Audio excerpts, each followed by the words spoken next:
بسم الله الرحمن الرحيم والحمد لله رب العالمين والعاقبة للمتقين ولا عدوان إلا على الظالمين وأشهد أن لا إله إلا الله وحده لا شريك له وأشهد أن محمدا عبده ورسوله اللهم صل وسلم وبارك عليه وبعد.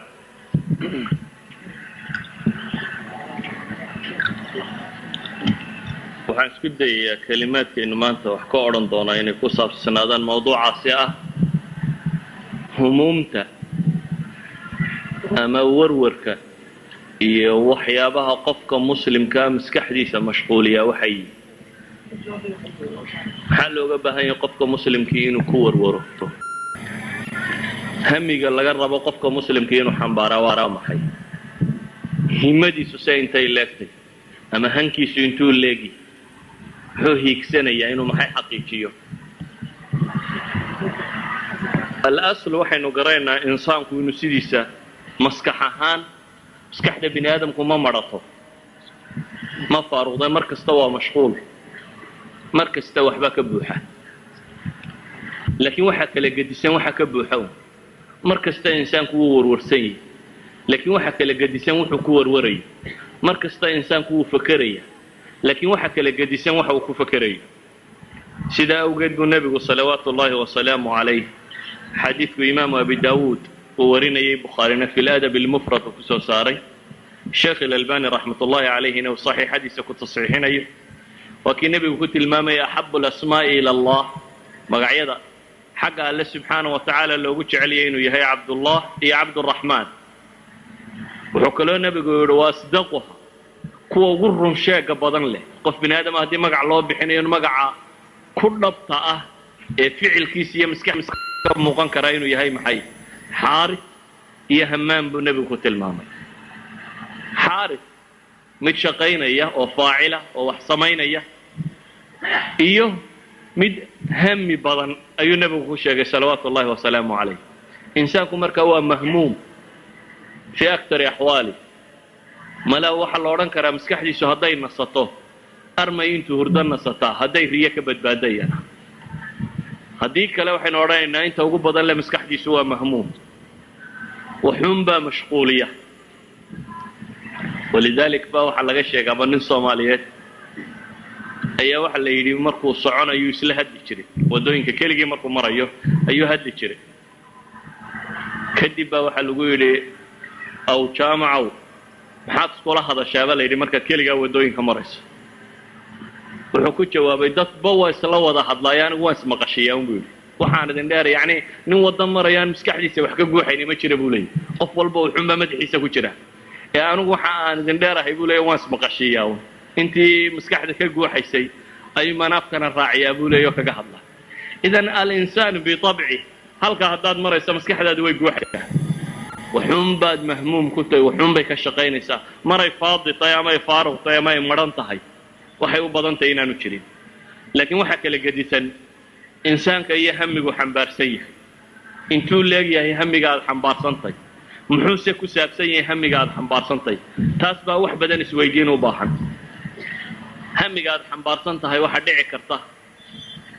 inuu arday yahay oo imtixaan la warwarayo waxaa dhici karta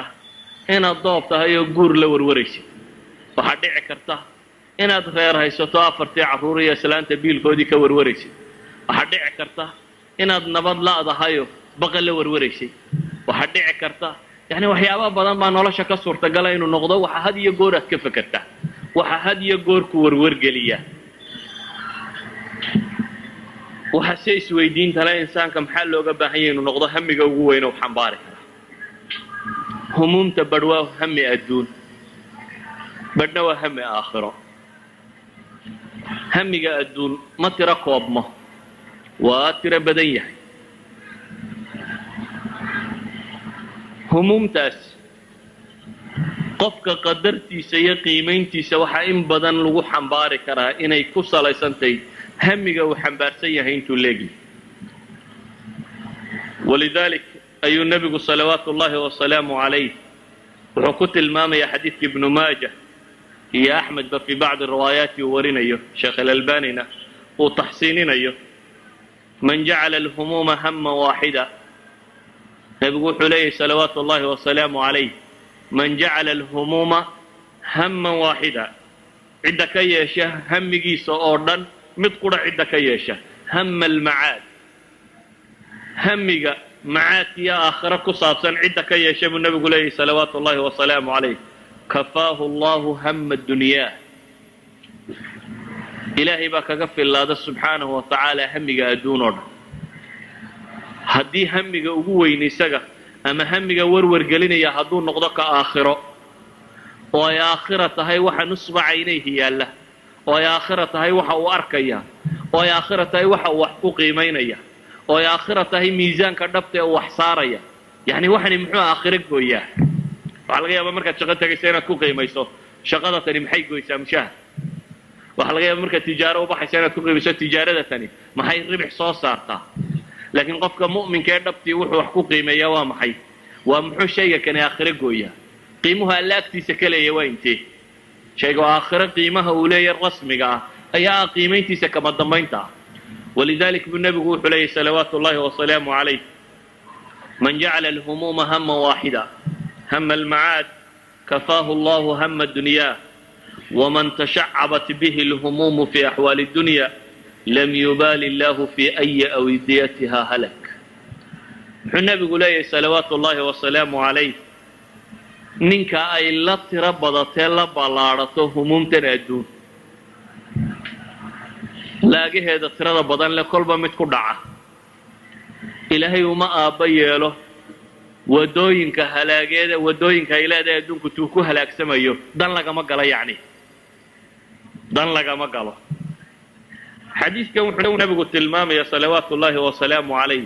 hamiga ugu weyn ee laga rabo qofka muslimkii inuu xambaaraa nooca uu yahay amase inta uu leegyahay buu nebigu ku tilmaamaya qofka muslimkaa hamiga laga rabaa inta uu leekaan karo iyo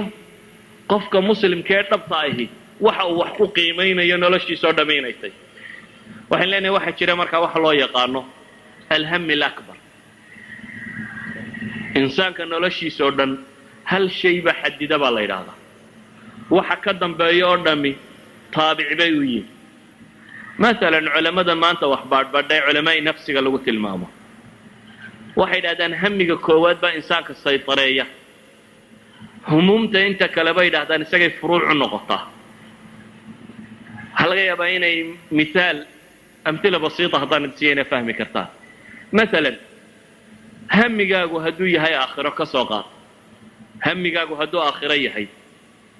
qiimaynta noloshaada waxa aad samaynayso o dhamm isagay furuuc ka noqonayaan macnaheedu maaha hami aakhiro haddaad fidda inaad guursanaynin macnaheedu maaha inaad wax baranaynin macnaheedu maaha inaad xoogsanaynin laakiin waxa weeyaan kuwan oo dhammi waxay u yihiin iyaday furuucu yihin oo say furuuc ugu noqonayaan maalan hamigaagu waa aakhiro guriga aad degaysaa hadduu hamigaagu adduun yahay waxaad ku xisaabin lahayd maxay bimaqaayiisi dunya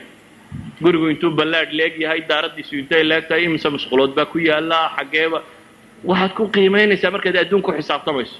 ama aakhiro markaad ku xisaabtamayso wuu ka gedisan yahay masaa'ilkaa kow waxaad ku xisaabtamaysaa intuu masaajid u jira ilaa waxaad tahay qof 5 salaadood laga rabo inuu masaajid yimaado maadaama 5 salaadood lagaa rabo inaad jamac la tukato waa inaad ku xisaabtantaa markaad degaanka samaynayso halkaad degi lahayd kow masaajid intuu u jira second to that waxaad ku xisaabtamaysaa jaarkiisu waa sidee ma dad aakhiro ilaahay u dhowba mise waa dad fasaada waxaad ku xisaabtamaysaa carruurta iyo degaankaasi tarbiyadoodu sayiin ilmahaygu haddaan la dhex dego muxuu soo baxaya noocuu ekaanaya waxaad ku xisaabtamaysaa yacni gurigii aad degi lahayd wuxuu kuugu qiimaysan yahay ugu horeeya mawaasintii aakhire aad sidatay idan waxaa laga yaabaa inaad kala doorato laba guroo midna yaro cidhiidhiyo midna waasic iyo hoo fiican iyo inaad ka fiican degi weydo sababta aad u degi weydayna inuu yahay maxay mawaasintii kale aakhire aad wax ku qiimaynaysa baa kan kuu doorbidan idan waxaan leenahay insaan hal hami masal hamigaagu hadduu aakhiro yahay buurdoon baatay laakiin waxaad isweydiinaysaa gabadha aakhiro kuu kaalmaysaa waa tee gabadhu waxay isweydiinaysaa nin aakhiro kuu gargaari kara oo ariiqa aad ku socoto kuugu gargaari kara waa kee walidalik buu nebigu salawaatu ullahi wasalaamu calayh fadfar bidaati diini taribat yadaak uu ku tilmaamayay ama ninka lagu tilmaamayay maxay caman tardawna diina wa khuluqa waxaan leenahay hamul akbar ayaa jira markaa nolosha hami lakbar hadduu adduunkaa noqdo jabtay maalintaasaad jabtay. waxaad ka garan kartaa xadiidkii tirmidi iyo imaam النasaa'i ba soo saarinayeen fi camal اlyawmi wاllayla nebigu salawaatu ullahi wasalaamu calayhi uu ku tilmaamayay xadiidkii macruufka ahaa walaa tajcal الdunya akbara hamina walaa mablaga cilmina. nebigu salawaatu ullahi wasalaamu calayh xadiidkaasi waxa uu tilmaamaya inuu ku ducaysanayo mid ducadiisa ay ka mid ahayd. waa xadiidkii dheeray allahuma aqsim min khashyatika ma taxulu bihi baynana wa bayna macaasika soo bilaabnay. walaa tajcal الdunya akbara hamina. ilaahu adduunka ha ka dhigin buu nebi maxamed leeyahay salawaatu ullahi wasalaamu calayh hamigayga ka ugu weyn ha ka dhigin. adduunku yuu noqonin akbara hamina, waayo akbar hamak ama hamigaaga ugu weyni waa ka noloshaada o dhan saytareeya ee noloshaada inta kale oo dhammi markaas ay farac ka tahay. saa daraaddeed buu nebigu salawaatu ullahi wasalaamu calayh ka ducaysanayaa inuu hamigiisu noqdo maxay? hami adduun inuu noqdo. xadiidkaynu soo marray kalena uu ku tilmaamayay ninka humuumtiisa aakhira isugu geeya in adduunka humuumteeda alla uu ka kaafinayo, laakiin ninka aakhiro humuumteeda ilaaba ee adduunka humuumtiisa isugu geeya inuu nooc kale isaguna soo baxayo. waxaan leenahay marka waxaynu u baahanay inaynu nafta dib u xisaabino. waa maxay shaygayna warwargeliya? shayga markaad suuqa maraysa aad ka warwartaa muxuu yihi? markaad guriga tagtee seexanaysa habeenkii waxa maskaxdaada ku bataa muxuu yihi? riyooyinkaagu maxay u badan yihin? xataa riyadii saxaabadii nebiga waxaad ka dareemaysaa wixii u badnaan jiray. masalan waxaynu aragnay axaadiista nebiga salawaatu ullahi wasalaamu calayh subaxii markay soo kacaan salaada subax dabadeed ayuu odhan jiray yaa idinka mid ee ru'ya arkay buu nebigu odhan jiray saxaabada. waar yaa idinka mid ee riyo arkay? haddaad akhrido riyooyinkay nebiga u sheegi jireen salawaatu ullahi wasalaamu calayh waxaad dareemaysaa in inta ugu badani dacwo iyo diintan iyo jihaadkeeda iyo baabkan u ku saabsanaayeen kaanamaa riyadooda ay cayn ka ahay. waxaad ka dareemi kartaa hamigoodu xataa aadaan inuu keenay. yani xadiidka aadaanka sheegaya muxuu saxaabigi lahaa? waxaan nebigu salawaatu ullahi wasalaamu calayh markuu yidhi dadka maxaynu ugu yeedhnaa waata yidhahdeen aan naaquus sheegno, aan kan ugu yeedhno, aan sida tan yeelno. qolaba wax u tilmaamtay. qola tidhahdaan bahlu afufniyo caroogu afufniyo wax sheega. wixii la wada sheego dhan nebigu wuu diiday salawaatu ullahi wasalaamu calayh. saxaabigii wuxuu tilmaamay inuu baxay isagoo mahmuuma oo ka warwarayay nebiga salawaatu ullahi wasalaamu calayh qadiyadiisa si sidii xal loogu heli lahaa. dabeetana waa kii subaxii dambe intuu yimi yidhi xalayto mid ii yimi ilaahay rasuulkiisiiyow oo aadaankan buu ii sheegay allahu akbar allahu akbar. xataa waxaynu odhan karnaa aadaankaynu hadda haynaa waa min humuumi lmuslimiin. dadkii diintan u warwarayey ee warwarku ka hayay ayaa ilaahay subxaana wa tacaala futuuxaadka riyadooda ku siiye ka mid noqotay inay noqdaan aadaan inay la yimaadaan. waxay sheegaysaa taasi dadka kani waxa warwargelin jiray waxay ahaayeen shayga maskaxdooda ka guuxayay waxa uu ahaa. haddaynu in yar milicsano ambiyada iyo humuumta ay sideen, horta hamigu qofku meel shar u gaadhsiiyaa. niyadda saalixa iyo hamigaa wanaagsan waxaa kaaga filan axaadiistii ghaswatu tabuuk nebigu markuu ka soo noqday salawaatu ullahi wasalaamu calayh axaadiistii saxiixa ahayd ee soo aroortay ee uu sheegayay nebigu ina bilmadiinati qawma.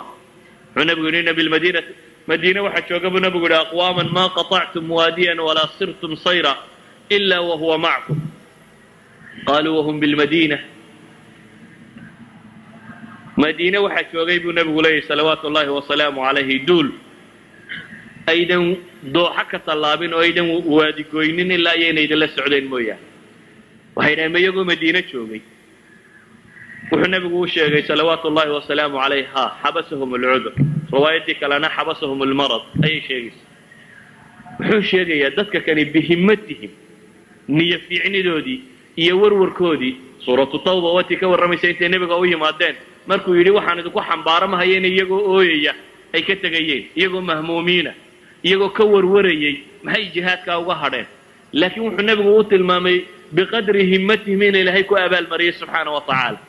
humuumtoodii fiicnayd iyo warwarkoodii wanaagsanaa ina ilaahay ku abaalmariyey ou nebigu leeyahy meel maydan goynin ama kamaydan tallaabin ilaa iyo maciinay ahaayeen xabasahum alcudur. waayo riwaayadda kalea tilmaamaysa ilaa ashrakuukum fi ljri buu nebigu yidhi ajarkay idinla wadaagaya. idan insaanku waa biqadri himmati. hadday himadaadu soo yaraato oo dabeetana waxa ku warwargeliyaa inuu noqdo 4 carruur iyo hooyadood halkaa dhigi lahayd iyo beriska cuni lahaayeen habeenkaaga iyo maalintaaduba ay ku baxdo un islaantii 4 carruur ahayd saad beris u siin lahayd habeenkaaga iyo maalmahaaguba ay ku dhammaadeen diinaar iyo dirham saad u ururin lahayd adoo og inuu nebigu leeyahay tacisa cabdu dirham wa diinaar tacisa cabdu alkhatiifa adigoo og inuu nebigu leeyahay salawaatu ullahi wasalaamu calayh adigoo og hamigaagoo dhamme hadduu ku koobnaado iyadoo weliba aanay ahayn meel buuxsanta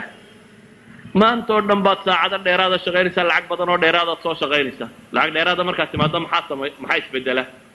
insaanka jeebkiisa iyo bixintiisu way wada socotaa ma dherga dabeeta maadaama jeebkaaga wixii soo gala iyo baahidaadu ay wada socoto maalinta wax ku kordhaan gaadhaa kordhaya maalinta wax ku kordhaan islaantu sariirta way bedelaysaa maalinta wax ku kordhaan guriga fadhigiisa la bedelaya daahiyada la bedelaya cimrigaagu daah bedelidii buu ku dhammaanaya saad u wado daaha iyo kijadaas iyo intaa un saad u kala bedelayso cimrigaagu intaas ugu dhammaanaya waayo waxani way isbedelayaan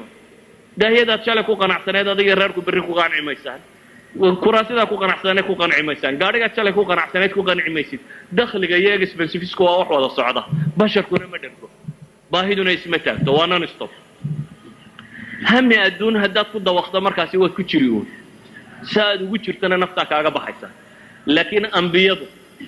waxay sideen hami kaa ka gedisan waxay sideen hami ummadeed umma ama bashar dhan sidii loo badbaadin lahaa hami ah bay xambaarsanaayeen waxay xambaarsanaayeen dadka muslimiinta ee ducafada iyo dhibaatadu haysatay iyo masaakiinta iyo dadka liita sidii loo badbaadin lahaa sidii loo quudin lahaa sidii wax loo siin lahaa yani hami family iyo reer iyagoo aan reera ka madhnayn nebi moxamed salawaatu ullaahi wasalaamu caleyh 9 guri buu aabba iyo oday u ahaa oo isaga biil iyo nafaqaba ka sugayey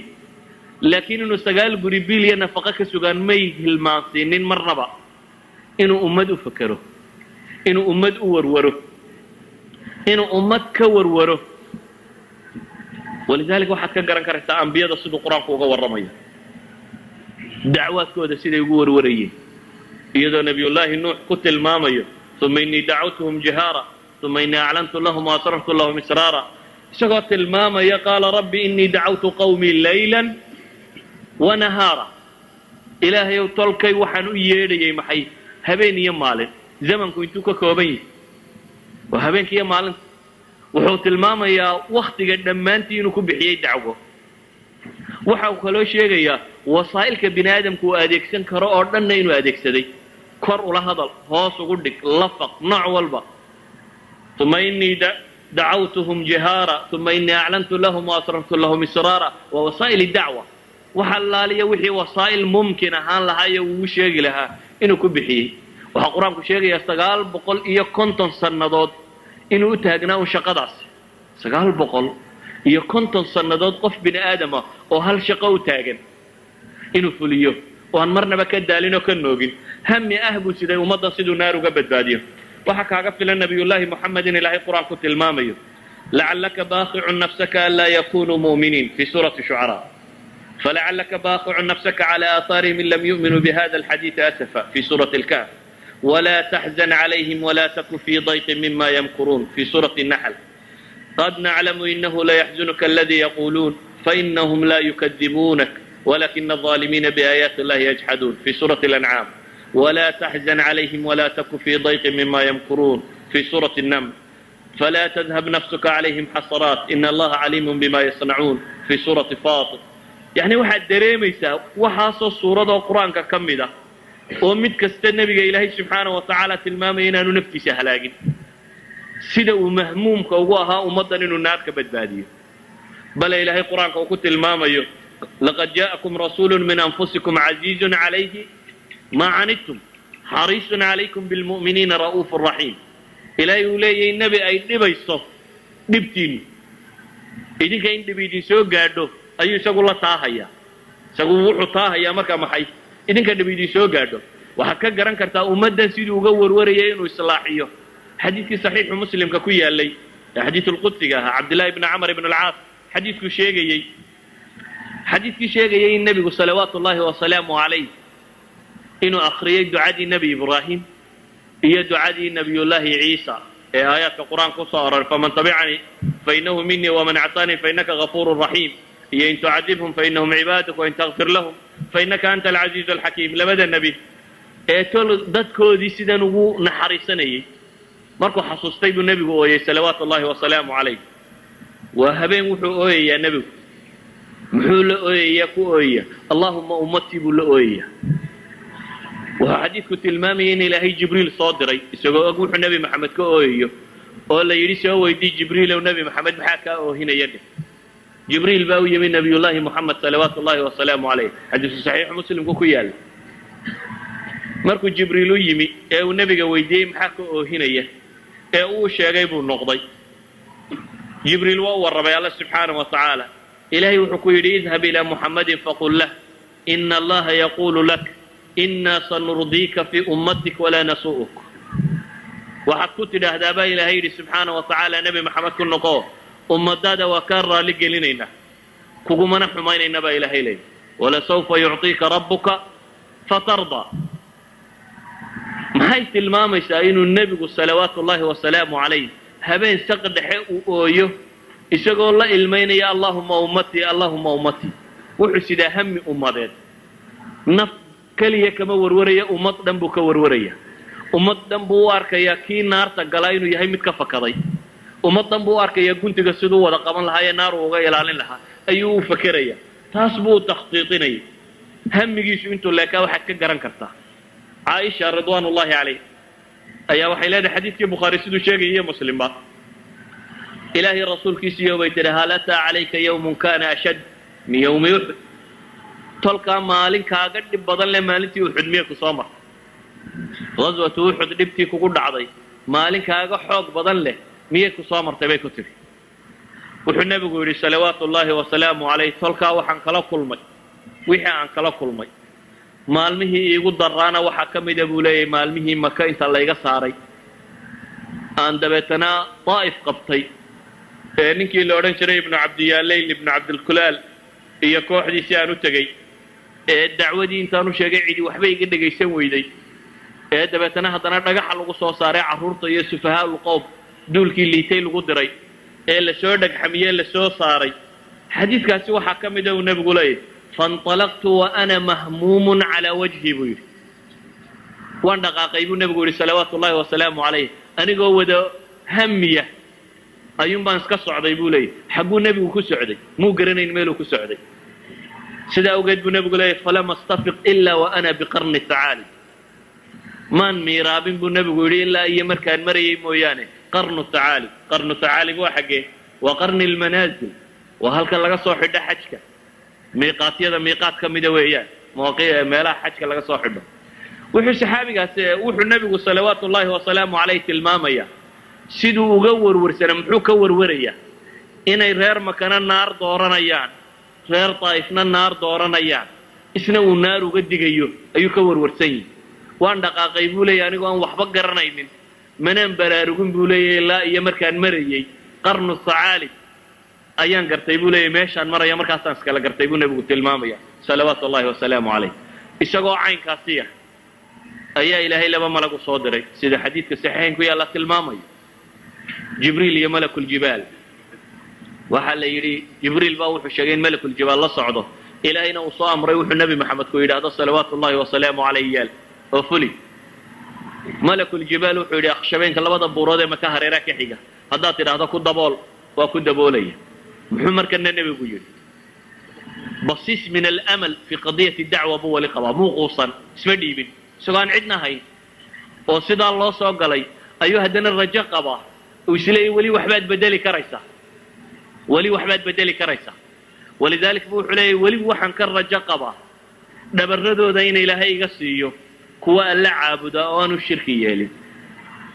yani wuxuu nebigu rajaynayaa weli in ilaahay subxaanahu wa tacaala uu dhabarradooda ka siiya bal arju an yukhrija allahu min aslaabihim man yacbud allaha waxdah laa yushriku bihi shay'a. hamiguu nebigu xambaarsanaa kaas buu ahaa. waxaan leenahay waa qadiyo u baahan inuu hami ummadeed hami dacweed hami diineed uu qofka mu'minkii sido. bale waxaad garan kartaa naftu markay ka sii baxaysay dardaaranadii ugu dambaysay uu ummadda ku lahaa xoolahaygii sidaa u qaybiya ama waxa ka yeela ama xoolaha sidaa u gala ma odhanin asalaa wamaa malakat aymaanukum waxyaabuu nebigu ka dardaarmaya bay war waraaq la kaalay aan idin qoro waxaydan aniga dabaday lumin inay lumaan buu kasii dardaarmayay oo u lahaa kaalay aan wax idin qoreen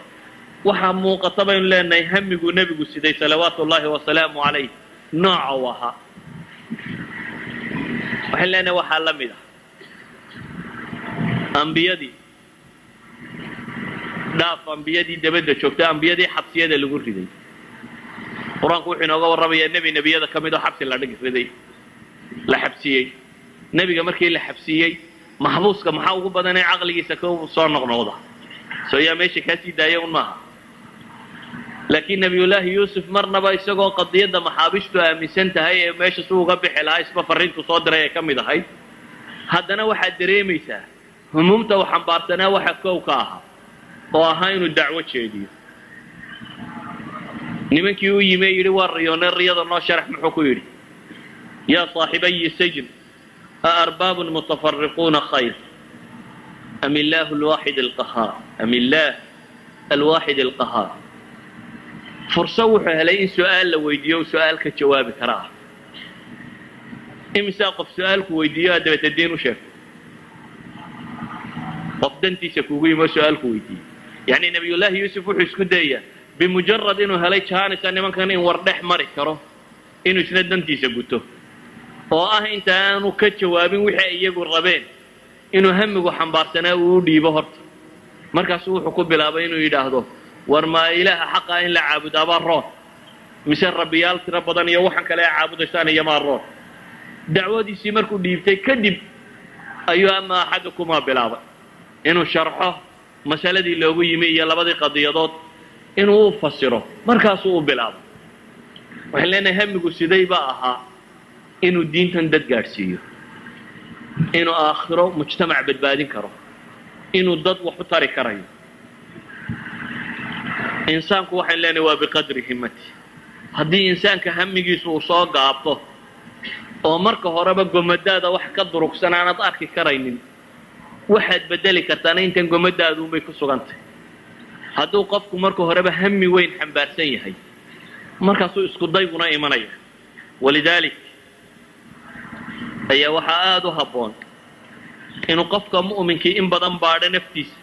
iyo waxa uu rabo inuu xambaaraa waxa ay tahy waxaa aada u habboon inuu qofku in badan eego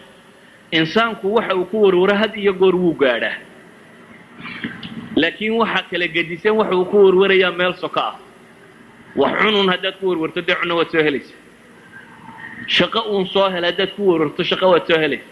walidaalik baa waxay sheegaan asheekh maxamed alxasaan baa wuxuu sheegaa qisay soo arooriyaan ay yidhahdaan waxa isu yimi bay yidhahdeen cabdillaahi ibnu cumar ibnu alkhataab iyo muscab ibnu zubayr iyo curwata ibnu zubayr iyo cabdilmalik ibnu lmarwaan ayaa kacbada isugu wada yimi baa la yidhi dabeetana muscab baa wuxuu yidhi tamanow waar bal tamaniya nin walowba maxaad jecesha inaad hesho muscab baa ku yidhi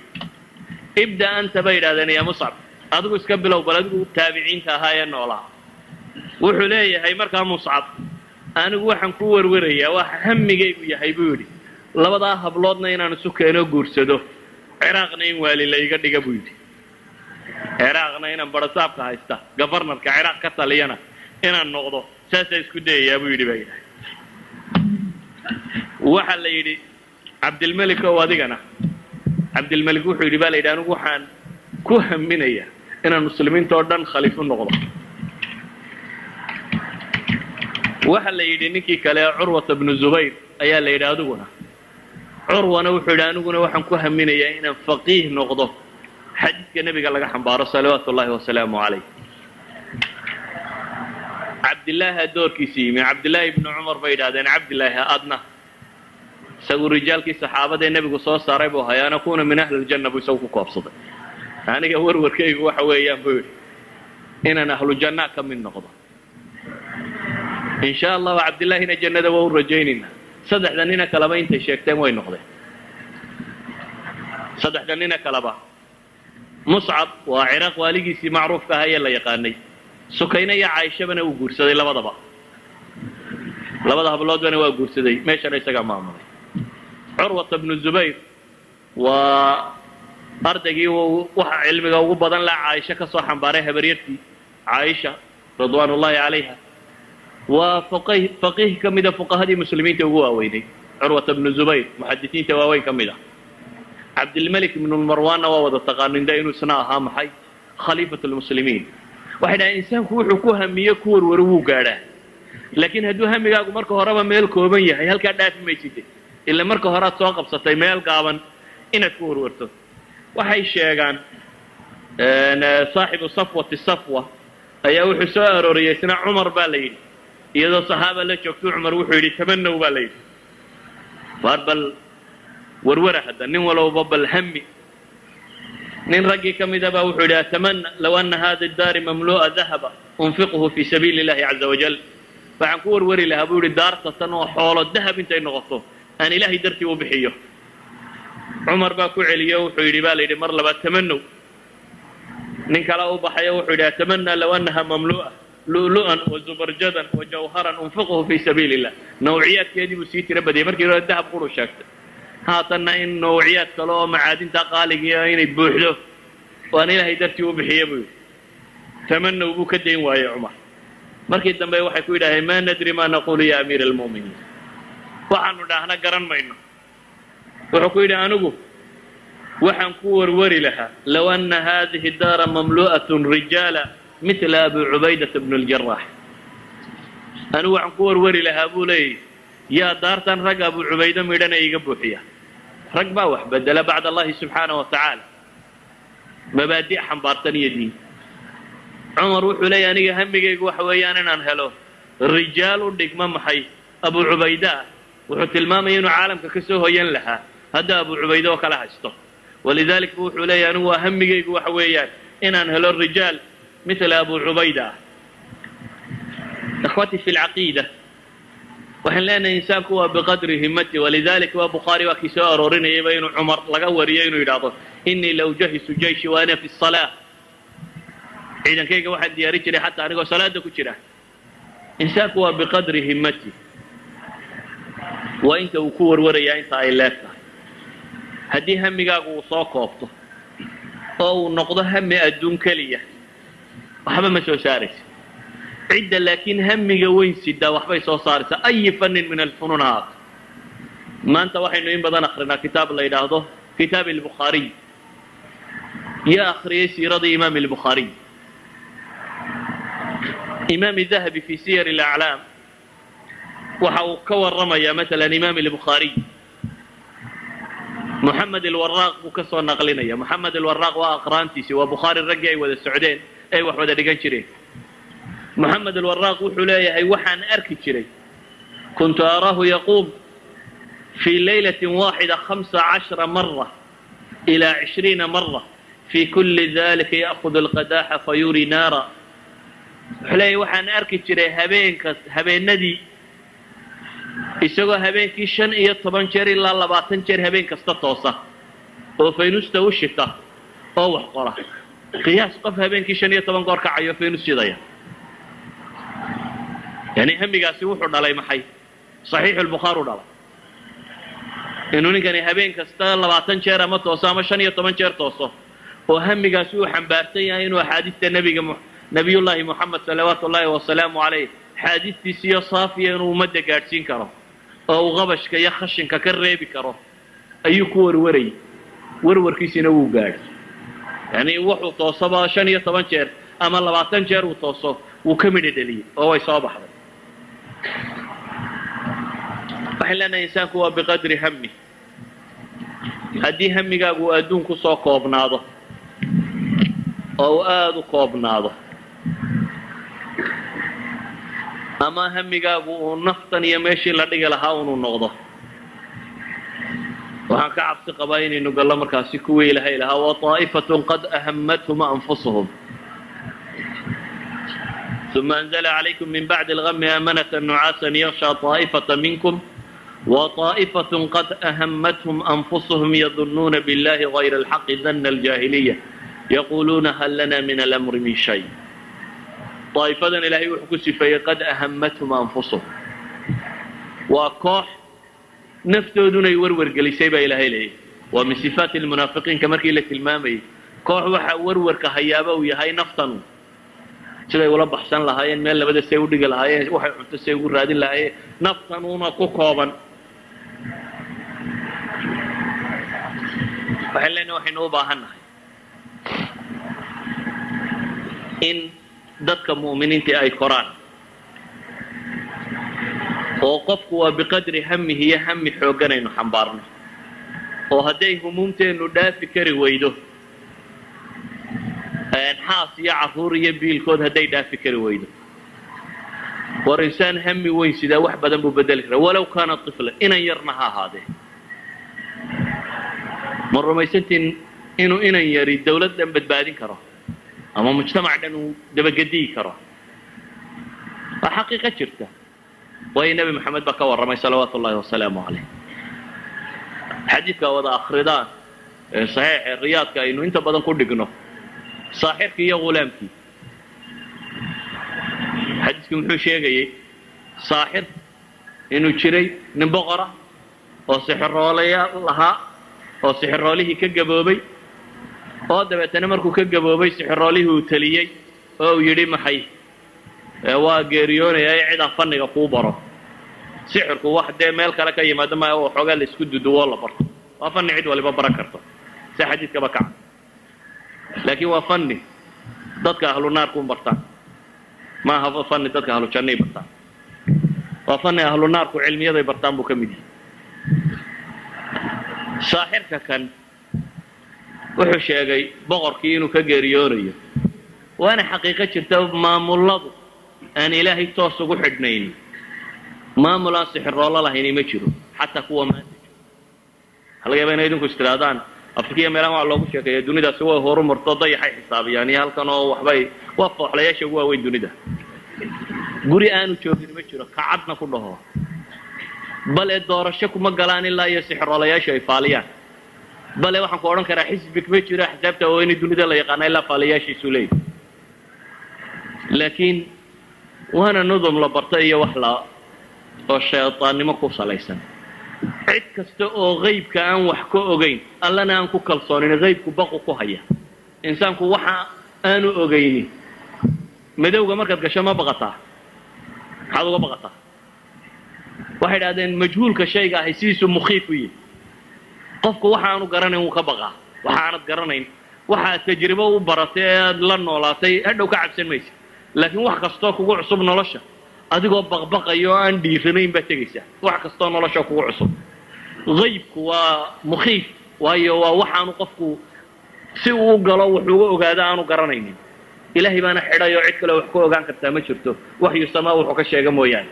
idan insaanku wuxuu isku dayayaa bal ayi ariiqin in la maro ariiq kalena lama hayo dee fooxisada mooyaane ariiq kaloo qayb wax lagaga sheegaa ma jiro uuna habar ama oday wuxuu doonaya ha noqdee qoladaas tidhahdaa ama dayax baanu akrinay ama saacabka dadkaanu akrinay ama turub baanu dhigdhignay ama faraanu dhulka ku mudnay wuxuu doonaya ha sheegee cid tidhaahda waxbaanu ka soo akrinaa kuwa unbaa jira marka dadka liito oo dhami gaal iyo muslimba isku dar inta liidataa qoladaa way u tagtaa nebi maxamedna waa ku yidhi salaadaba la iskama aqbalay ka fogaada saaxirkani wuxuu sheeganayaa anigu waan gaboobay dee aqoontiina anaa kuu haye inan yaroo laqino fatina keenso aqoon badan wiil yaroo aqoon badan baa loo soo qabto wiilkan yar waxbar baa la yidhi xadiidku nebigu salawaatu ullaahi wasalaamu caleyh wuxuu sheegaya wiilkan yari saaxirka inuu tago ka soo noqdo jidka dhexa buu ka helay nin wadaad oo meel iskaga cibaadaysta waa la yaro fadhiisto ninkiina kelmadiisa xaqa ahayd buu isaga sheegay wiilkii marna kanbuu la sii fadhiistaa marna ka kale xadiidka waa ka ku arkaysa inuu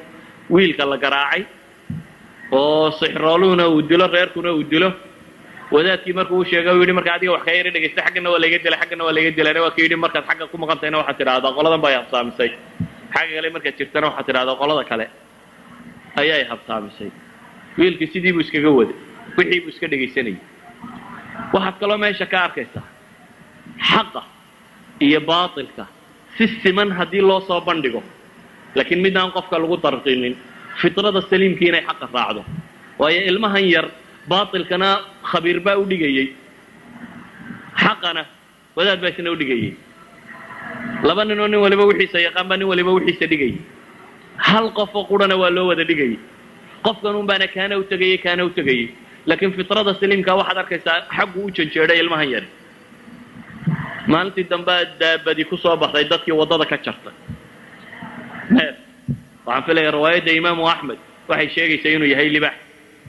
mise imaamu tirmidi rtiisa yahay adigu riwaayadka qaarna waxay sheegayaan daabatun fadiicatun cadiima qaar baa ku tilmaamaya inuu asad ahaa calaa kulli xaal xayawaankaa muftariskee weyn baa waddadii goostay uu soo maray wiilkii dadkii iyo tuban waddadii iyo go-an oo bahal fadhiyo wuxuu yidhi maantaan tijaabinaya bal labadii ninkii xaqa sheegayay wuxuu u qaatay dhagaxiisii dabeetana wuu ku tuuraya laakiin ilaahay buu baryaya wuxuu leeya ilahu agtaada haddii wadaadkaasi wuxuu sheegaya lagaga jacayl badan yahay sixiroole wuxuu sheegaya u fiirsa wuxuu horraysiinaya wadaadka waxaad arkaysaa inuu xagga wadaadka u janjeero xagga xaqa inuu janjeero waayo ma laha sixiroole arrinkiisa tajribe ma lehe wadaadkaa kiisa hubi buu leeyahy inuu kiisu sax yahay wuxuu yidhi ilahu haddii kaa wadaadka lagaga jecelaya agtaada arrinka sixiroolaha maanta gacantayda bahalkaa ku jir dabeetana waa ku tuuray biisinkuu qabto uu ku kiciyey ilaahay waa ku dilay dadkii wiilkii yaraa waxaa la yidhi mid yaroo karaamo badan baaba meesha ka soo baxay oo waa la dabagalay wiilkii yaraa sheekhii wuu u sheego wuxuu yidhi caynkan baa dhacday saasaan sameeyey maanta waddadiiba intay xidhantay oo baalkaasi goostay sheekadiibuu u warramay wadaadkii wuxuu yidhi warniyow nin maanta laga bilaabo nin iga fadli badan baan kuu malaynaya inaad tahay laakiin dadka fiican waa la itixaamaa buu leeyahy waa la itixaamaaye marka lagu itixaamanayo aniguun haysoo sheegi buu ku yidhi wiilkii yara marka lagu itixaamo waa la isibtilaynayaa bacda alibtilaaga ay soo tilmaamay wiilkii sidii isagoo iskaga wada ayuu noqday qof mustajaabu dacwa ah dadka ilaahay u barya oo akmaha mid aan indhaba ku dhalan mid barasay ku dhacday ilaahay intuu u baryo ay indhuhu u baxaan oo saasuu noqday maalintii dambe boqorkii nin la joogay indhabeelay oo xaashiyada ka mid ah waxaa la yidhi wiil yar baa jiro dadka hadday u tagaan indhuhu ay biririx yidhaahdaan waxaa soo qaaday ninkii haadiyaadkii tirada badnaa wiilkiibuu u keenay wuxuu yidhi wiilo waxaan doonaya inaad caafimaad siiso wiilku wuxuu ku yidhi anigu dadka ma caafimaad siiyo ilaahay baa caafimaad siiyo innaga malaagka in yar uun isku tuhmaa dee dadka inuu ku harowsadaa buu ugu horraysiin lahaa inuu wuxuu baadho karayo baadho laakiin wiilkani wuxuu leeyahay anugu cidna ma caafimaad siiyo ilaahay baa caafimaad siiya waa mida kale wuxuu isku dayayaa jaaniskan inuu isna ka faa'iidaysto hantidaada hayse buu leeyahay yani qofka ahlu dacwo ah dadka jeebkooda waxa ku jira uma muuqdee dadka quluubtooda u muuqata haddaad u fakerto un dadkan jeebkooda sidaad u baadhan lahayd faanta taajir yani farsamadaas waad ku fiicantay ila taajirku wuxuu buu fakeraya un dadka xoolaas uga urursan lahaa xaggiisa ay u qaban lahaayeen laakiin qofka ahlu dacwi wuxuu u fakeraa dadkan quluubtooda suu u ururin lahaa saa dadkan qalbigooda u heli kari lahay marka wuxuu yidhi hantidaadan oo dhan iska hayso adigaa ku ag taallo ee hal mida yeel ilaahay rumee anna ilaahay baan kuu baryaa indhaa kuu bixinaye tawxiidka wuu u saxayaa in ilaahay wax bixiyo wuu u sheegay wuxuu kaloo u sheegayaa maxay inuu ilaahay rumeeyo wuxuu kaloo u sheegayaa isna inuu ilaahay baryi doono subxaana wa tacaala tamar kale uu leeyahy inaanay jirin ee waxa uu haystaa inay tahay un baryo qura mujarad anna ilaahay baan baryayaa buu leeyahy subxaana wa tacala isagaa indhaa kuu bixi ninkii ilaahay buu rumeeyey wiilkii yaraana alla uu baryey indhihii baa ilaahay u bixiyey dabeetana waa kii boqorka ku noqday boqorkii baa yidhi yaa indhaa kuu bixiyey rabbigay buu yidhi awalaka rabbun hayri buu yidhi oo ma midaan aniga ahaynoo kuu rabbiyaa jira dunida dee mar kasta rag baa rabbiya ka sheegta caalamku intii la soo joogay mar kasta qolunba ku qooqanay dabeetana wuxuu yidhi ma midaan aniga ahayn oo rabbiya baa jira adiga iyo anigaba rabbaynu wada leenahay buu ku yidhi waa kii ninkii la garaacay wuxuu sheegay wiilkii yaraa wiilkiiba la soo qabto waa la garaacay wuxuu sheegay maxay wadaadkii saddexdiiba waa la keenay wadaadka buu yidhi isaga god u qoda oo madaxa miishaar ka mariya wadaadkii god inta loo qodaa madaxa miishaar laga qoray diinta ma ka noqonaysaa may labaa loo kala riday qof bini aadamo inta halka laga miishaareeyey laba dhinac laga dhigay waa ka baxday wadaadki ninkii boqorka ag joogay baa la yidhi aadna ma ka noqonaysaa may buu yidhi isna labaa loo kala riday wiilka yar weli lexajaclu ka qabaa waayo dee cilmigiisi wax kale isagunba haya kan diintana isagaa haya kii sixir rooluhu dee uu ka tegeyna isagunbaa haya markaa ma jecla inuu markiiba dilo wuxuu rabaa bal sidii kale wax loo farsamayn karo ciidan buu ku daray wuxuu yidhi kaxeeya buurta dulgeeya waxaad tidhaahdaan waa masaafada da intaad ku jirto waa wakti lagu siiye inaad sii fikirto bal inna inaad waxan ka noqon kartid buurta intaad dulgeysaan ma ka noqonaysaa dhe mise waa kaa tuuraa buurtii baa la geeyey waxaa la yidhi ma ka noqonaysaa waxaanaad haysato mise waa kaa tuuraa waa kii ilaahay baryey yidhi allahuma kfaniihim ilaahu igaga filow sharkooda ilaahay baa kaga filaado buurtii intay gelgelanuma intay askar tahay daadato wiilkii yaraa hadda janis buu haystaa soo maaha janis baxsasho miyaanu haysanin wuu haystaa muxuu baxsan waaye yani waxay ahayd haddii uu hamigu sidaa naftiisa hadday tay janiskii wuu hayaa intii la socotay ilaahay waa halaagay xaggan uu ku socdana boqorkii baa weli jira iyo qoomkiisii uu dee dubur buu hawd ka xuli kari laha uu iska tegi kari lahaa laakiin muu tegina uu soo noqday boqorkii buu haddana u yimi wuxuu yidhi ciidankii aan kugu dareemeeyo ilaahay baa igaga filaaday buu yidhi doonuu rara buu yidhi oo ninkan badda ha la geeyey badda ha lagu tuuro doontii baa la raray baddaa la geeyey waar ma iska daynaysa mise waa kaa tuuraa baa la yidhi ilaahay oo igaga filow buu yidhi doontii waa gelgelantoo intii kala qubatay isagaa alla ku soo reebay waa soo noqdoo meeshii buu yimi markuu meeshii yimi muu baxsanin haddana isma odhan doon dhan baad haysataa ee keligaa ayaad ka tageen boqorkiibu dib ugu tegey wiilkani hami ka weyn buu sidaa naf wuxuu rabaa naftatan inuu ilaahay dartii u dhiibo iyadoo rakhiisaa inay iska dhimato laakiin tolkii inuu badbaadiyaa buu rabaa mujtamaciisa inuu badbaadiyo ayuu doonayay walidalik buu boqorkii ku soo noqday boqorkii waa kii u tilmaamay yidhi wari dili kari mayside ma kuu sheegaa si aad ii dili karto isagii baa sheegaya sida loo dilayo sharax buu yidhi qaansadayda intaad la soo kacdo oo halkan leeb kala soo baxdo buu yidhi kanaanadayda gamuunka iyo qaansada intaad isku xidho bismi illaahi dheh ama bismika allahuma ilaahay magaciisa u qabo dabeetana halkaa igaga tooga buu yidhi markaa umaad ii dili kartaa boqorkii sidii buu yaabay ilaahay bisinkiisu u qabtay meeshii baa lagu xidhay waa ku dhacday wiilkii yaraasii buu ku shahiidoobay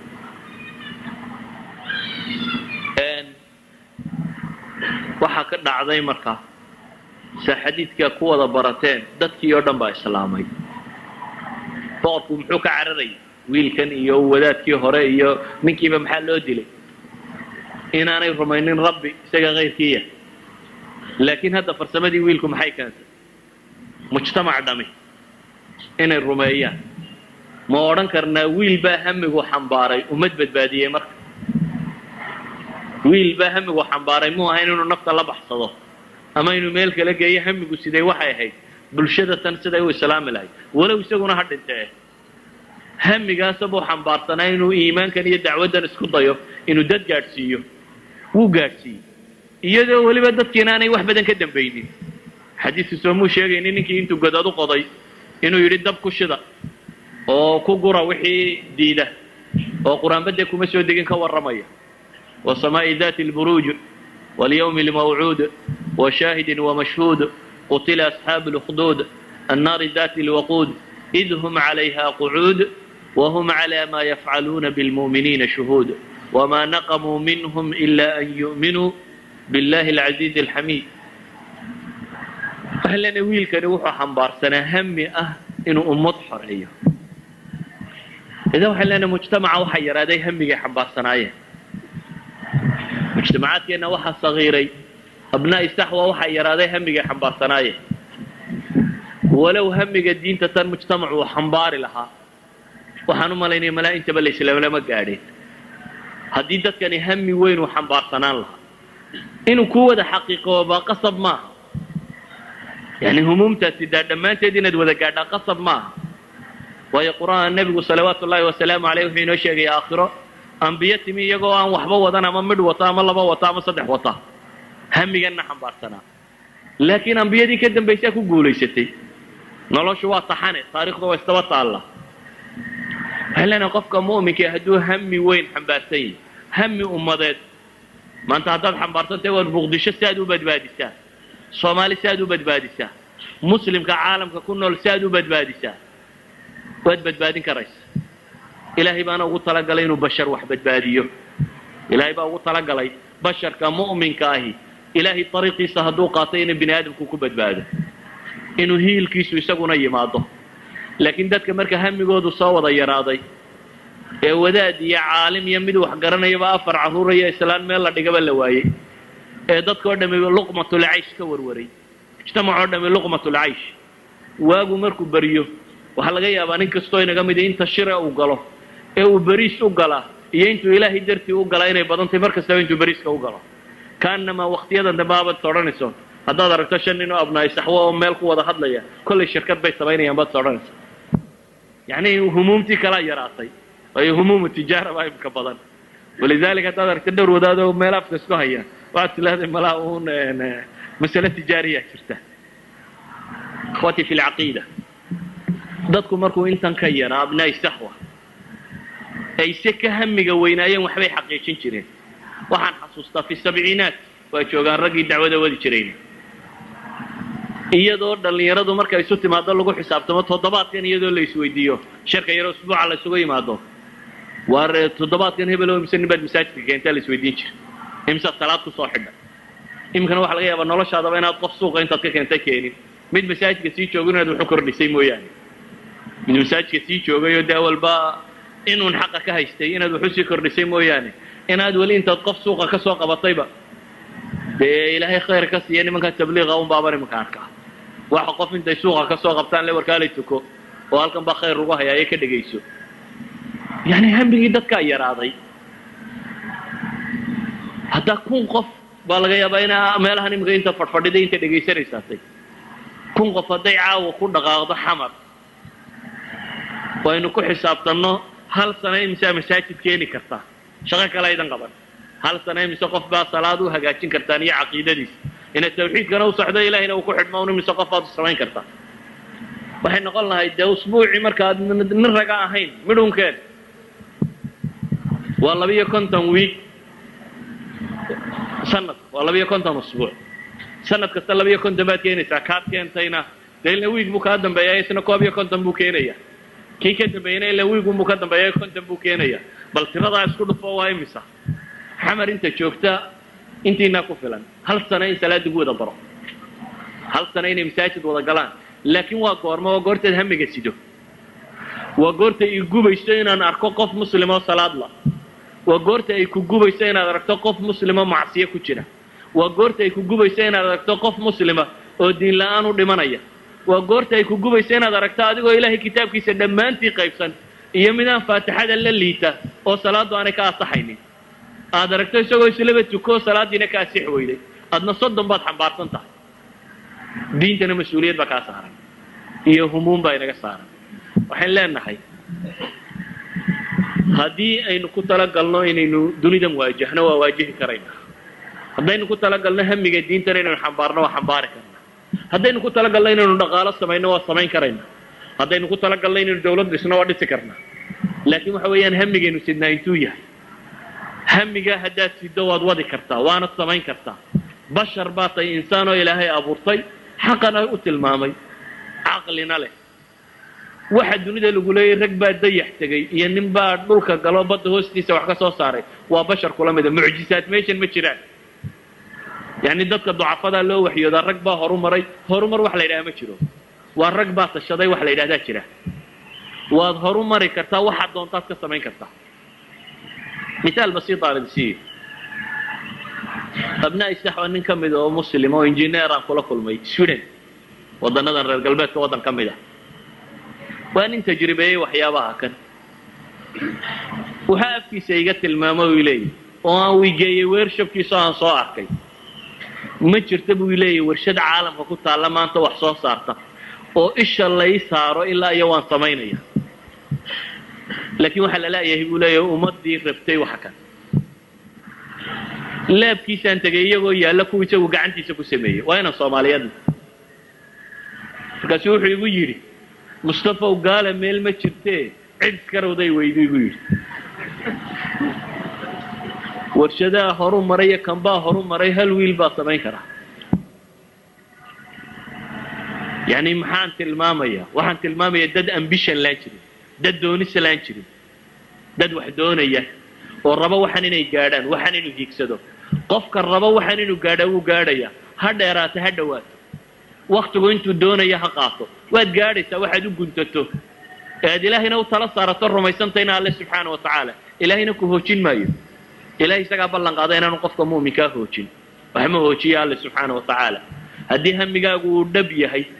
ariiqaad maraysaana uu ariiq daacada alle ku sugan tahay uu yahay wuu xaqiiqoobaya hamigaas laakiin waxaa la leeyahay mujtamacii hamiga kan xambaari lahaa ikhwatii fi lcaqiida inaan hadalka idinku badiyo ma rabo laakiin waxa aan rabaa inaan idin tusiyo war xooggeenii baa layna tusin waayey ilahay qur-aanka muxuu leeya ya ayuha aladiina aamanuu ittaquu allah waltandur nafsun ma qadamat ligadin wattaquu allaha ina allaha khabiirun bima tacmaluun ولا تكونوا كالذين نسوا الله فأنساهم أنفسهم هل نقولنا بقى إلهي كالذين نسوا الله كويا الله إلا بي فأنساهم أنفسهم إلهي نفتدل عالم الإسلام ما أنت عيدك من رقبنا دوني وي سهرق بالو ويا إنك وحل إذا عدش يري صما هو تربض تاني هلك باك سي بعيسى ما أنت أنا مثلا فوكس كوجودا بيام رايكم كواي قرين gaar ahaan taliskooda uu qoray gaar ahaan xisbiga maanta maamula uu qoray gaar ahaan kuwii madaxnimada isu soo sharaxay uu qoray maalan shantii nin madaxnimada ku bereetamayay xisbiga maraykanka republicanka shantii nin madaxnimada ku bereetamayay waxa ka mid ah wariyihii caanka ahaan jiray la yidhaahdo maxay Mark Buchanan waa nin laba jeer isu soo sharaxay madaxweynenimada maraykanka saddex madaxweynena la taliyo u ahaan jiray 2002 book buu soo saaray la yidhaahdo The Death of the West waxa la yidhaahdaa geeridii ninka cad ayaa buugga la yidhaahdaa waa nin waa raa'id alqawmi laa yakdib sahanku been ma sheego reer miyiga haddaad sahan dirataan intuu kuu soo noqdo miyuu ku odhanaya meel lama degaa intuu soo maro rooba yaala kale taga raa'idu laa yakdib sahanku been ma sheego waa nin tolkii u sahan tego wax tilmaamaya oo le mustaqbalba inooma soo socdo waxa uu ka fikirayaana waxa weeyaan haweenteennii ma rabto inay wax dhasho dhasheennina wuu sii yaraanayaa laba kasta oo ninka cadi buu yidhi meelaha qaarkood 1.2 labadii bedeli lahaa xataa ma samaynayaan buu leeyahy waa zero growth population maaha ee waxa weeyaan almost waa death buu leeyahy chapterska buugga haddaad akhrido waad ka naxaysaa masalan waxaa ka mid ah cinwaan la yidhaahdo maxay xayawaanada sii dabar go ayuu cinwaan ka dhigay waa ninka cad buu ku leeyahay xayawaanada u baahan dunida in la ilaaliyo sii dabar go ayuu ka warramaya waa waytimaanka wuxuu ka warramayaa yacni qadaayaad aad u waxaan uga jeedaa dunida cid aan mushkilada haysanay ma jirto laakiin caalam alislaami rag isagaa haysta taariikhaha yacni ixsaa'iyaadyada ugu dambeeyey waxay tilmaamayaan 2 bilyan inay cagacagaynayaan inkastoo been loo sheego la yidhahdo bilyan iyo 3 iyo meelaha saatiin 2 bilyan inay cagacagaynayaan iyagoo intaa cagacagaynaya oo dhulka ugu ballaadhan le dunida degan oo ay yidhahdaan ataaqa shamsiya cadceedda dhulka ugu badan waa enerjiga ugu wanaagsan cadceed iyo dunida la haysto waxa dunida quudiya rag 3 bilood wax beerta soo yurub lama yidhahdo duniday kaalmaynaysaa ee waxbaa la beero oo la siinaya 3 bilood baa wax la beeraa adna 12 bilood baad wax beeran kartaa iyo haddana waa lagu quudiyaa bal u fiirso nin 3 bilood wax beerta ayaa wuxuu wax siinayaa nin 12 bilood baa wax beeran kara hamigay sidaan baa kala gedisan caalam alislaami dhulka ugu fiicana wax ka baxana cadceed labu haystaa bale ilaahay wuxuu dhigay baaqadii dunida enerjigii dunida oo dhan inta caalam alislaami uu hoos yaal buu yaallaa shidaalka inta khaliij ku jirta mooyaane inta kalena intuu raashiya ka kacay hoos taalla shanta dawladooda yarna uu ka kacay caalamka waxa bitrool yaallaba muslimka gunti cagihiisa hoos yaalla waxa macaadin taalla inta ugu badan iyaga cagahooday ku jirtaa wax ka maqani ma jiro ilaa iyo maxay caqligaa laga degay toodiina way ka tageen tu kalena ma haystaan waxay leenahay haddaynu humuum xambaarno alumma alislaamiya siday maanta tay way iska bedelaysa hami haddii la xambaaraa uma baahni hami kale oo dhaqaale iyo baab kale waxaan u baahnay in ilaahay kitaabkiisaa sunqudho la qaato in ilaahay diintiisaasi dadka muslimiinta qof wal oo kastoo muslimna inuu isku dayo kitaabkan in mas-uuliyadi ka saaranta kitaabkan qur-aanka ah iyo sunnada nebiga salawaatu ullaahi wasalaamu calayhi in mas-uuliyadi ka saarantay kelmadaan idinkaga tegaya waxa weeyaan waar hamigan xambaara dunida waa bedeli karaysaa dunida idinkaa usaatida u ah laakiin ustaad aan ogeynba ka waran haddii maanta aad halkaa marto ood quraarada yar hesho maxay kuula quraarada intay leeg وحن قيمة لهين سو ما هذه كون وحبار بارون تجميد وجيشه وعين كايدا وكيدا ال دايما باتته قرر ده حاجات جيشه كريستال كي رايات هدرت لهاي waxa weeyaan waa quraaran haday ku yiraahdaan waa diamond oo intaas milyan oo dollar bay ayay sidataa waxaad garan waayay lahayd halkaad u hoyn lahayd warcaawa tanuna halkaad ka dhigtaan bal waagaas intuu bariyay meel aad dhig lahayd maad garateen ka waran ninka waxyu samaa sidii aan ogeynba waxyu samaa cilmi aan gafba ku jirin buu haystaa maba ogaba nin meel madow socdo kuleeyaan ku daba galo nin meel madow gudaya ayuu leeyahay ku daba galo oo himbiriirsanaya maxaa ku daba dhigay adaaba waxyu samaa sidee ragi waxyu samaa sidee maxay lahaayeen ربعي بن عامر محو رستم كلها غزوة القادسية مركا دعدي دقال كاسي لا اسكو هيي او رستم يري وربا لمن كان مسلمات waxa soo saaray anaga mentalitygood iyo aqligooda dadkan ay fikirayaan bal cidi soo diray buu Sa'd ibn Abi Waqqas واحد من 10 المبشرين بعينك hogaaminay wuxuu dhootay saddex saxaabi buu kolba mid u diray kii koowaad loo diraa uu tagay isagoo warmihiisa iyo wixiisiiba sita waxay yidhaahdeen warmaha iyo hubka loolama galo madaxdayada hubka dhigo madaxdiinu iyada ay yeeratay bidhahdaydan doonay iska noqonaya hubkaygaan iska dhigi maaye waa la soo qaado maayo isagii baa loo tagay ninkii caankaas u sheegaya baa leeyahay anigu hadaan ma hubkayga la sii deynay way iska tagaya soo daayay buu ma hubkiisa fars yaro gaaban buu wataa la yiraahdo iska soo qadiifada iyo ninkan wuxuu rabaa inuu muujiyo dawladnimadiisa inta laagtay banaana dhan buu qadiifada dhigtay sariirtii boqortooyadana uu saaray qadiifadihii buu iskala soo barkin yar halkan la dhigo waran ayuu ku xidhay baa la yiri faraskiisii isagoo warankiisa iskala tukubayo u gala wuxuu weydiiyay maxay idin soo saaray wadankii yaani hadii idin ka keetay gaajo iyo xoolo iyo waxaan ana idin siinay yaani xoolo buu leeyahay arigiina ku noqda wuxuu yiri ilaahi baa na soo saaray allahu ta'ala ilaahi baa na soo saaray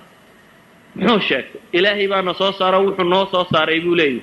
inaanu ka saarno dadka ay adoonsadaan oo ilaahi dadka adooma uga wada dhigno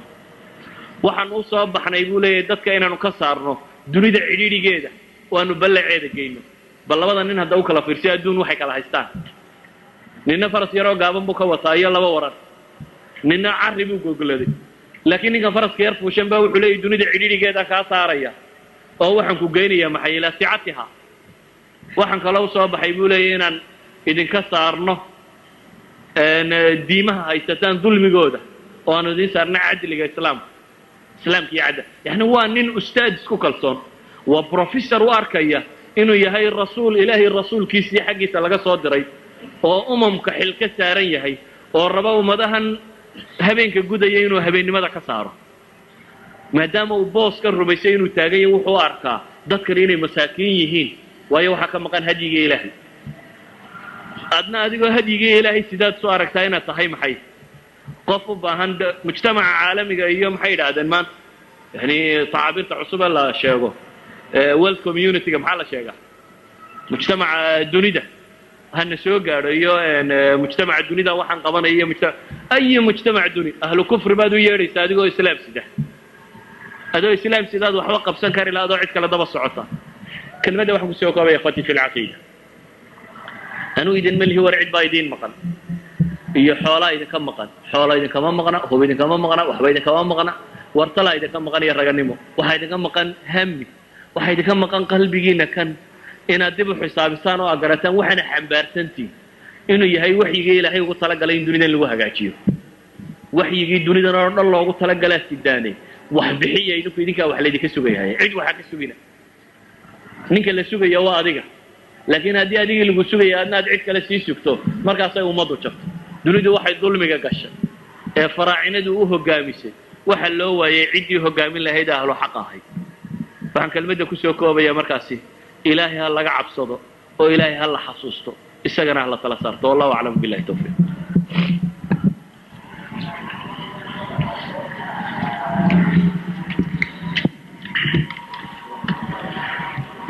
جزاه الله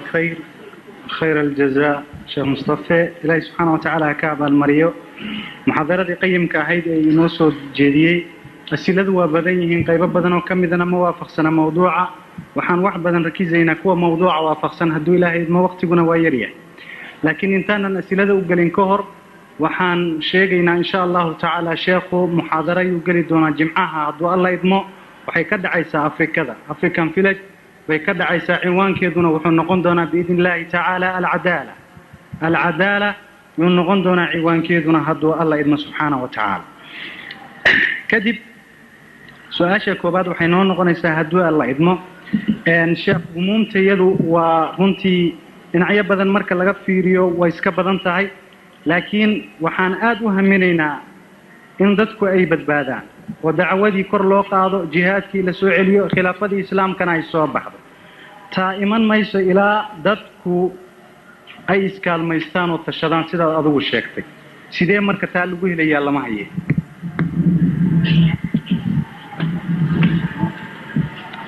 بسم الله الرحمن الرحيم أصلك waxa weeyaan hadii la helo dad ahlu tawxiid waxa ka dambeeyo dhan wala helaya hadii dad xambaarsan diintan oo xambaaraya siday u xambaari jireen kuwii nabi maxamed salawaatu ullaahi wa salaamu alayhi kala kulmay yani mas'uuliyad diimeed waxay dareemi jireen markay laa ilaaha illa allah muhammadur rasuulullah yiraahdaa ragaan maalin wax ka badan nabiga la joogin ayaa qabaa'il dhan keenay hal maalin intuu nabigu wuxuu sheegay ka tagay ayaa qabaa'il dhan keenay waxaan ku talinaya wax weeyaan waxba ha degdegin cimrigaaga yare koobanna waxba ku xisaabtamay laakiin wax qabad ku xisaabtan adigu hadii aad habeenkaaga iyo maalintaada sidii alla ugu tala galay uu bixiso ma fogaanayaan wax fogay ma jiraan hadii aad rabto in wax dhashaan waa laba factor bay ku xidhan waxay ku xidhan tahay waxaad bixinaysaa siduu sax u yahay iyo juhdiga aad gelinaysaa inta uu yahay hadii juhdiguna uu bato wuxuna uu saxnimadiisii yahay waxa kale oo dhan waa la gaadhaya hadii laakiin aad laba cashana intaad wado afarta dambana aad tiraahdo wadna waxba ka soo bixi waaye ama shan casho intaad wado aad tiraahdo dadkana way iska dhagaadagiina aniga iyo 10 kala dadkaba la kacayno madaxa ku qaadayna labada midna ku socon mayso waxaana ku sheegay wadani waa muslimiin laakiin waxay leeyihiin wax si dhaba wax ugu sheega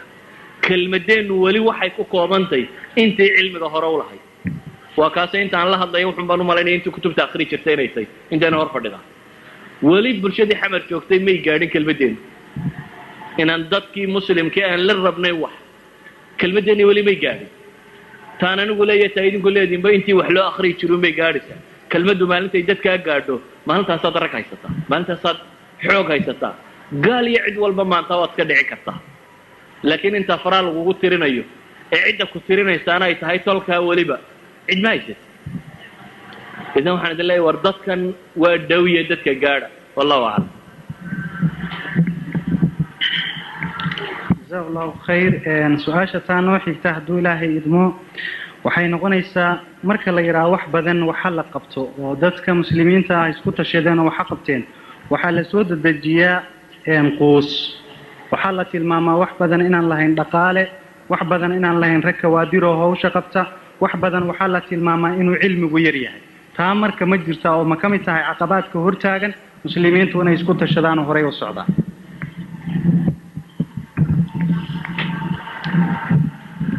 marka aan nimaadno horumarka xataa mawaasiinta bashariga marka aan nimaadno waxay yidhahdaan hantida ummadi leedahay gebigeedba waa 3 shay bay yidhahdaan hantida ummadi ay haysataa waxay yidhahdaan waa dhulkeeda iyo dadkeeda iyo waqtigeeda saddexdaas sida la isu falgeliyo ayaa horumarka wax la yidhahdaan ku saabsan bay yidhahdaan ma jiro wax la yidhaahdo dhaqaale oo siisa u yimaadeen dhaqaalaha rag baa sameeya ninkii rag haysta dhaqaale uu haysta ma dhageysanayo nin baa rag haysta aan dhaqaale haysta waa hadalaan jirin ninkii rag hayla dhaqaale uu helo waa dhaqaale rag baa sameeya hadda dhaqaale weyday waxaan rumaysanayaa inaad rag laaday wali ninka wax walba dhaqaale kaga xidhan yihiin waa nin rag waayey haddaad se rag haysato dhaqaale waad haysataa waxaan taa u tilmaamayaa muhiimadda koowaad maaha dhaqaalaha muhiimadda koowaad waa basharka waa bini aadamka nabi maxamed iyo saxaabadii la noolay iyagoo aan waxba haysan oo gaajo gaajoonaya oo baahida maanta idin haysta ka badantay oo hantida haysataan ka yartay oo wax waliba ka yari war maanta niman maalintii mar wax cunini ma jira saxaabada inteeba maalintii mar wax cuni jirtay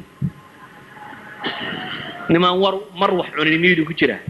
24 saacadood hal wajbaan la qeyn saxaabada bal dib ugu noqo taariikhdooda imisa heli jirtay maalin kasta inuu wajbo cuno waxa sawirtaa ciidamo dhan oo waxari raashin u noqotay waxar ama ciidamo dhan oo lafa timireed muudmuudsaday laf timireed u haysta biyo dambe inuu ku muudmuudsado waxa sawirtaa nabiyullaahi maxamed oo beerka laba dhagax ku xidhan aduu waliba beerka laba dhagax ku xidhan dahay odhanin markaa dhaqaale la waayay dhaqaale lama waayay rag baa la laayay dii wax la qaban waayo waxaan rumaysnay rag baa la laayay dhaqaale lama waayay anigu maanta taraka dhaqaale wada istabaan ku leeyahay wallahu a'lam جزاه الله خير إن شاء الله تعالى وحن كسو كوبانينا هدو الله يدمو أرين حوغو مهم نولا موقتي ولا راه نين كميدا يا سوق بيه وحوير الشيخ وحان رباين أن يورو بادو أنيجي عرور تيدا محاد يقول تهرين لهي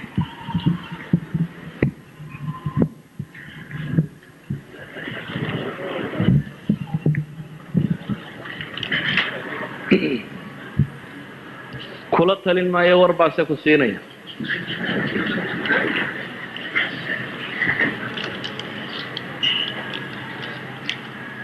يوروب waa meel markii hore Soomaalidu ay dhaqaale u dooratay shaqashi ay weeyday dhaqaale wax ka helay laakiin dadkay wateen bay waayeen dad ay adna waad suwaayeen dad muddo sii joogto si kalena aanu tilmaamo waa meel halis ah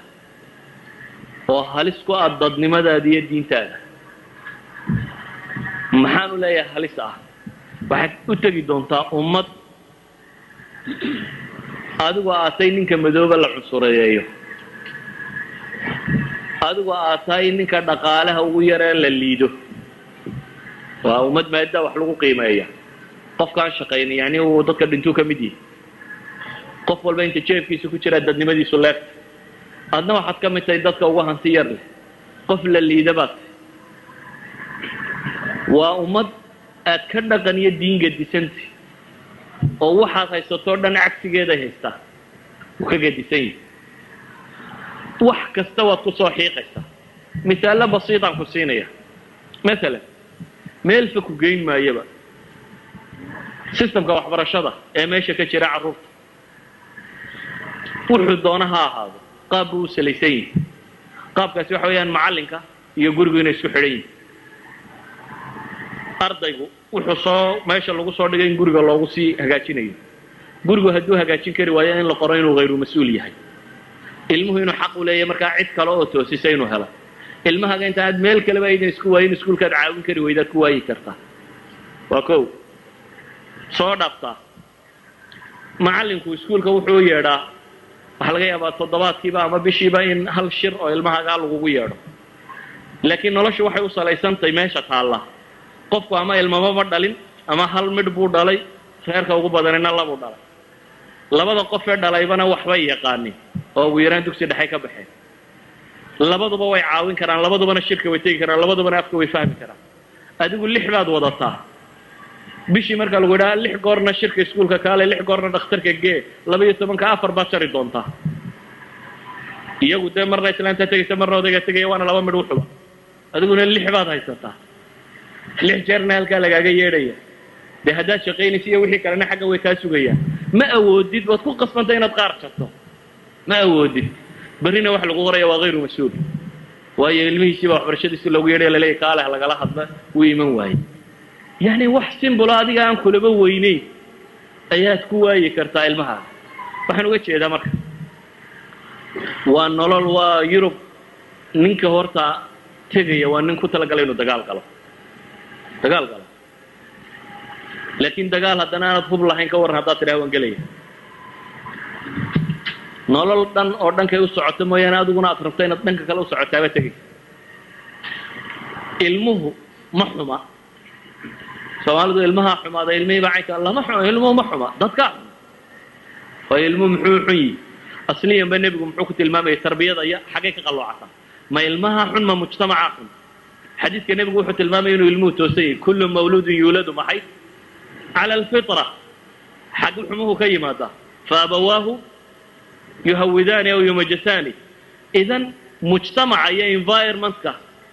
dabadda deegaanku wuxuu ilmaha kaga imbows garaynaya kusa ayaa xuma iyo samamid u noqda ilmuhu markaa fitradiisii buu iska wataa laakiin heeriye ka weyn baa la saaraya oo waxaanu iska celin karayn baa la saaraya ilmahaagii baad iskuulka u diraysa waxaad leedahay aniga ilmahaygu masar yar buu xidhanaya inantaadii yaray iskuulkii markay tagtay waxa laga yaaba inay keligeed madowdo marka horeba waa la xaqiraya tan yare madooba habaarqabtadan yare carruurta soo dhex gashay dadkao dhan wuu xaqiraya ilmaha carruura xaqiraya cid walba carruurta yaryar intaan macallimada la gaadhin baa mobbing ku samaynaysa carruurta yaryar baa dacayadeynaysa heblaayo madaxan yar ay qarsanayso injir bay ku wadataa uskag bay ku sidataa bay leeyihin waa midh yaroo dee 6 jiroo kaloo leeg ilmahaagii yaraaba isagoo cadho baktiyo kuu imanaya yuu ka cadhaysay 10 yaraayu la dhiganayay iyagaa xamanaya iyagaa caay aabba wax naga daabu ku leeyahay meeshii baanu joogi kari weynay ama intuu qaato ayuu markuu meesha galay intuu laabtaaba hoosta gashanaya waayo waxa ka horreeya ogi adna waxaad leedahay ma waad xidhnaanaysaa waana dhex fadhiyaysa iskamana celin karayo bale macallimadaa odhanaysa waa gaalad kaloo doonaysa inay ku istihdaado macallimadaa odhanaysa heblaayo masarka waxaad iyagoor u xidhan tahay uskag bay ku qarsataa markaasaa yarar kalena dheh lagu qoslaya taada yareedoo baktidaa imanaysa waxa ku leedahay anuu ama iskuul dambe tegi maayo ama masarkaad iga dayna labada mid iskuul hadday tidhaahda tegi maayo dee dawladdaa ku qabsanayso waad ku qasbanta basarkiina hadday qaadato wixii baa ka horreeya yani waxaan uga jeedaa ilmihii inta la lumiyaa baa laleeyahy waar ha lumi inta la lumiyo ayaa laleeyahay ha lumin waxaan uga jeedaa war suuraddana haysataan maaha yani dadku waxay isleeyihin war maanoo caqligaygalaa laygu odhanayaa diinta ka bax ka bixi maayo carruurteedana ana u sheegay inay diinta ka bax cidina ku odhanay mise ka bax laakiin waxaad kaga baxdaa baa lagu tusaya cidina ku odhan mayso ka bax laakiin duruufta meesha taalla iyo bii'ada tani qaabkay u salaysantahay iyo qaabka loogu talagalay in lagula dagaalamo ayaa ah qaabka bax ilmuhu iskuulku u imanaya weligii waxaad haysataa wuxun ya lagu odhan maayo laakiin maalin kasta su-aal litashkiika baa lasoo weydiinaya maxaa gacantiina dabada ugu maydhaanee u istijootaa beshal iskaga tegi ilmaha yar su-aashan way ku noqonaysa qaar buu ka jawaaba maxaad 5 jeer maalintii fooda u dhigtaa su-aal baa la weydiinayaa bes laakiin su-aashu waa su-aal khabiisnimo ay ka dambayso maaha su-aal cilmi iyo waxaan looga jeedo waa ilmahan in la tashwiishiyo ilmihii caalimaha wax walba ka jawaabi karaya maalin walbana su-aal baa hortaagan maalin walbana su-aaluun caqiidadiisi iyo wixii uu haystay ku saabsan baa ag taagan isna difaaci kari maayo akhirka inuu isdhiibo bay noqonaysa macallinkani tii kale isagaa falsafadaynayo sharxaya dee waaxid khabiir baa halkan joogaa ahlu kufriya oo loo soo tarengareeyey inuu baatilka sharxo oo dabeetana balballaadhinayo oo adigaaga weyn isku dayaya inuu kuu tusiyo inay tahay xuquuqul bini aadamka iyo wax toosan ilmahaagina tiisiina ma sharxi karo aabbaa iyo hooyada wadaana inta badanna ma sharxi karaan xataa hadday caqiida ahaan u haysteen waxa laga yaaba cilmiyan inaanay dhaadhicin karin walow wadaadna ha ahaadee waayo wadaad ma jiro wax kasta si fiican u wada garanaya nin waliba de waxoogaa mid 40ka bowsaday iyo mid bukhaariga inta hore ka dhigtay waxoogaa baynu wada bowsan laakiin nin si fiican wax ugu raasifoo wax iska celin karaya الراسخون في العلم هم بدأوا يحكي لي كذا هذه وحويا الراسخنا وكهور تاجني في الكفر وما لك السؤال كولا تاجن أدنى وحاجة في عنو قرنميس وما لك السؤال للتشكيك بقى هي هور تاجن والمهاجي اللي ويديني يكل ويديني يا أديك قوصة بحي ساعينك كم حنو قلت شيء ده أنا وكور رمي وحقول لي ماشى ثاني واون هدي مركي هراء اللي كابت بادي أنا دهرو تجين أهل نار كلا لما جوري هلا جوري السلام عليكم